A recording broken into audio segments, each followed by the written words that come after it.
नमस्कार, जय माता दी। मैं हूँ आपकी अपनी लाइफ डिज़ाइनर जीतू आचार्य। सिंह राशि, लियो, शेर हैं आप, लेकिन जुलाई के महीने में भी शेरों जैसी हरकतें करेंगे क्या? चलिए, सिंह राशि का हाल जुलाई के महीने में कैसा रहने वाला है, क्या चीज़ें आपको करनी है, क्या नहीं करनी है, कहाँ आपको अपने ऊपर कंट्रोल करने की ज़रूरत है, कहाँ राजा बन के बैठना है और कहाँ सबके साथ मिल कर के रहना है। ये बहुत बड़ी बात होती है कि कहाँ आपको राजा बनना चाहिए, कहाँ आपको सबके साथ मिल करके रहना चाहिए। सिंह राशि जुलाई के महीने किन चीज़ों में आपको बदलाव करने की ज़रूरत है? सबसे पहले अगर हम आपकी बात करते हैं, आप विश्वास बहुत कर रहे हैं अपने दोस्तों के ऊपर, लेकिन जुलाई के महीने में कहीं ना कहीं आपके हर काम में जो विघ्न आएंगे वो आपकी दोस्ती के चलते ही तो आएंगे। हम नहीं कह रहे हैं कि दोस्त खराब होते हैं, लेकिन कभी भी कोई भी चीज़ जब आपके ऊपर ज़्यादा हावी होने लगती है तो वो खतरनाक होती है। हमेशा ध्यान रखिए, बैलेंस, संतुलन किसी भी चीज़ का बहुत अच्छा होता है। तो थोड़ा सा ध्यान रखिएगा, जब हम एक्सेस कभी भी विश्वास कर लेते हैं किसी के ऊपर तो वहाँ चोट लगने की संभावनाएं होती है। तो दोस्ती बैलेंस तरीके से निभाइएगा, लेकिन हर बात उन्हें बता करके या फिर घर की बात वहाँ की बात अपने घर में ला करके कुछ तनाव क्रिएट करना, तो वहाँ थोड़े से घर का माहौल भी बिगड़ सकता है और आपके काम में कुछ विघ्न आ सकते हैं। ध्यान रखने की ज़रूरत है सिंह राशि वालों को। स्वास्थ्य के प्रति अटेंटिव रहेगा, हेल्थ इश्यूज हो सकते हैं। सावधानी नहीं रखेंगे तो दुर्घटना की पूरी संभावना है। यानी अभी कुछ खाया, किसी ने कहा कुछ और खा लीजिए, खा लिया जी, उनका दिल रखना है। अरे उनका दिल रखना है, पेट किसका है? वो तो आपका है। तो दिल रखने का मतलब ये नहीं होता कि उनको संतुष्ट कर लीजिए और खुद अनकंफर्टेबल हो जाइए। जितनी भूख है उतना ही खाइएगा। दूसरों को खुश करने के चक्कर में एक्सेस खाएंगे तो स्वास्थ्य बिगड़ सकता है। यात्राओं के पूरे योग हैं। आप किसी भी यात्रा का कोई प्लान कर रहे थे, जाना चाहते थे, बड़े लंबे समय से टाले जा रहे थे, अब अगर आप प्लान करेंगे तो आप यात्रा पर जा सकते हैं और ये यात्रा सुखद रहेगी। लेकिन फिर भी ट्रैवल के दौरान भी खाने का ध्यान रखिएगा, क्योंकि स्वास्थ्य का हमने कहा है आपको कि स्वास्थ्य की गड़बड़ हो सकती है। नौकरी में भी फायदा है और बिजनेस में भी फायदा है, यानी दोनों में अच्छा लाभ हो सकता है। लेकिन जब आप दूसरों को अपने ऊपर हावी कर लेंगे तो वो हल्का सा डिस्ट्रैक्शन जो है आपके काम में खलल पैदा कर सकता है। इसीलिए काम को और रिश्तों को दोनों को अपने अपने स्थान पर रखना चाहिए। ना काम रिश्तों के बीच में आना चाहिए और ना रिश्ते काम के बीच में आने चाहिए। तो यहाँ बैलेंस बनाने की आपको खासा ज़रूरत है।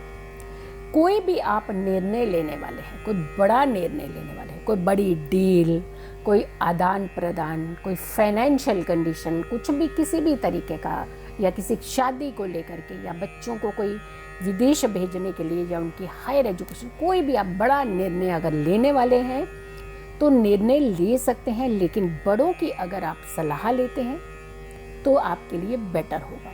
अब कई बार क्या होता है कि पेरेंट्स लगता है कि हम ही बड़े हैं, हम अपने बच्चों का फैसला हम लेंगे, हमारे पेरेंट्स क्यों लेंगे? लेकिन आपके पेरेंट्स आपके बच्चों का फैसला अच्छा ले सकते हैं, क्योंकि उनका तजुर्बा आप इस्तेमाल कर सकते हैं। उनका जो एक्सपीरियंस है ज़िंदगी का, एटलीस्ट मानना या नहीं मानना वो आपकी बात है। डिस्कशन करने में क्या दिक्कत है?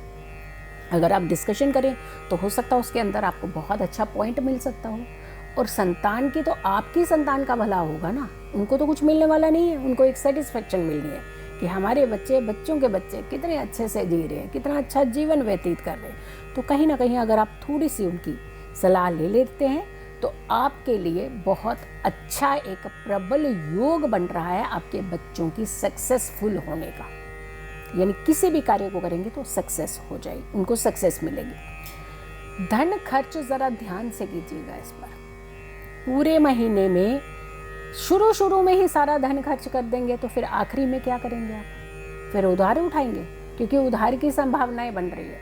इसीलिए आप शुरू से ही, वेरी फर्स्ट डे से ही आपने जुलाई के महीने में एक मैनेजमेंट कर लेना है। इतना पैसा आपने यहाँ खर्च करना है, इतना एंटरटेनमेंट पे, इतना स्वास्थ्य पे, इतना इन चीज़ों पे। अब देखिए, स्वास्थ्य में तो आप कुछ कर नहीं सकते, वो कभी भी कुछ बिगड़ सकता है, लेकिन बाकी चीज़ों पे कंट्रोल कर सकते हैं। तो आप थोड़ा सा अपने फाइनेंस को लेकर के एक मैनेजमेंट कीजिए ताकि आपका पूरा जुलाई का महीना खराब ना हो सके।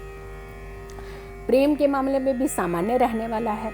अगर प्रॉपर्टी खरीदने का प्लान कर रहे हैं तो भी हम कहेंगे कि बड़ों की ही सलाह लीजिएगा। भाग्य की बात करते हैं तो 62% भाग्य आपका साथ देगा। अच्छा है, बड़ी मात्रा में आपका भाग्य साथ देने वाला है। रंग की बात करते हैं तो पर्पल यानी जामुनी रंग का इस्तेमाल आप जुलाई के महीने में ज़रूर कीजिएगा। उपाय क्या करना चाहिए ताकि जुलाई का महीना आप बहुत कंफर्टेबल, बहुत ही पीसफुल आप अच्छे से व्यतीत कर सकें। एवरी वेडनेसडे, हर बुधवार को आपने गौ माता को एक आटे का पेड़ा बनाना है और थोड़े से पालक के पत्ते लेने हैं। आटे का पेड़ा और पालक के पत्ते ये गौ माता को आपने खिलाने हैं। हो सके तो गौ माता का स्पर्श जरूर कीजिएगा। आपकी एनर्जी एकदम पॉजिटिव होगी, जितनी भी नेगेटिविटी होगी वो आपकी दूर हो जाएगी, आपका मन शांत होगा, आपके कर्म अच्छे होंगे। और जब सारी चीज़ें अच्छी होंगी तो जुलाई का महीना तो अच्छा हो ही गया ना, कर लिया आपने अच्छा। क्योंकि आप स्वयं चाहें तो अपने महीनों को बहुत अच्छा कर सकते हैं, आप स्वयं चाहें तो अपने महीनों को बिगाड़ सकते हैं। अब ये आपके ऊपर निर्भर करता है कि अपनी मानसिक स्थिति को हमने कैसे कंट्रोल करना है, कैसे हमने अपनी भावनाओं को, इमोशंस को कंट्रोल करना है ताकि हम अपने समय को थोड़ा सा बैलेंस कंट्रोल कर सकें। तो सिंह राशि वालों का जुलाई का महीना ऐसा ही रहने वाला है जैसा हमने आपको बताया। लेकिन अगली राशि होगी वर्गो यानी कन्या। काल पुरुष की कुंडली की 6ठे भाव की राशि है, ऋण रोग शत्रु भाव की राशि है, जरा संभल करके रहने वाली राशि है ये। तो अगली राशि का करें इंतजार। तब तक के लिए नमस्कार, जय माता दी।